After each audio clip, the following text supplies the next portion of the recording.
Twisters అనే ఈ Hollywood cinema release అయి నిన్న మంగళవారంతో 5 రోజులు కంప్లీట్ అయింది. ప్రీమియర్స్తో కలుపుకుంటే 6 రోజులు. ఇండియాలో ఇప్పటి వరకు ఈ సినిమా 5 కోట్ల నెట్ అయితే కలెక్ట్ చేసింది.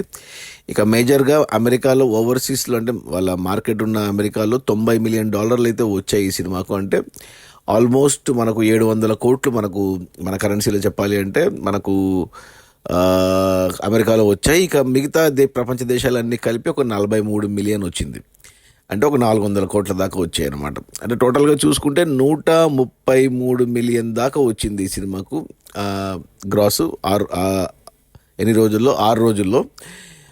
ఈ సినిమా బడ్జెట్ వచ్చి $200 మిలియన్, అంటే 1600 కోట్లు మన కరెన్సీలో చెప్పాలంటే అప్రాక్సిమేట్గా. అందులో 133 కోట్లు వచ్చాయి. అంటే ఒక 1000 కోట్ల గ్రాస్ దాకా వచ్చింది ఈ సినిమాకి. ఇంకా 600 కోట్లు రావాలి సినిమా బ్రేక్ ఈవెన్ అవ్వడానికి, హిట్ అనిపించుకోవడానికి. సో ఈ వర్కింగ్ డేస్లో కొద్దిగా తగ్గొచ్చు. మళ్ళీ ఈ వీకెండ్లో ఖచ్చితంగా 200 మిలియన్ మార్క్ టచ్ అవుతుంది, బ్రేక్ ఈవెన్ అవుతుంది. బట్ సినిమా హిట్ అవ్వాలి అంటే అంతకు మించి కలెక్ట్ చేయాలి.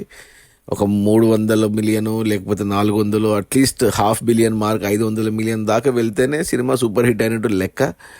మరి చూడాలి. మరి కలెక్షన్స్ అయితే పెద్దగా లేవు. ఇండియాలో 5 కోట్లే వచ్చాయి. ఇక ప్రపంచ దేశాల్లో కూడా తక్కువగానే ఉన్నాయి. అది మన ట్విస్టర్ సినిమా రిలీజ్ అయిన మొదటి 5 రోజుల్లో ఇండియాలో 5 కోట్ల నెట్, అమెరికాలో $90 మిలియన్, మిగతా దేశాల్లో $43 మిలియన్. టోటల్గా అన్ని కలిపి చూస్తే $133 మిలియన్. అంటే ఆల్మోస్ట్ 1000 కోట్లు మన కరెన్సీలో. సినిమా బడ్జెట్ వచ్చేసి $200 మిలియన్, అంటే 1600 కోట్లు. Okay, bye.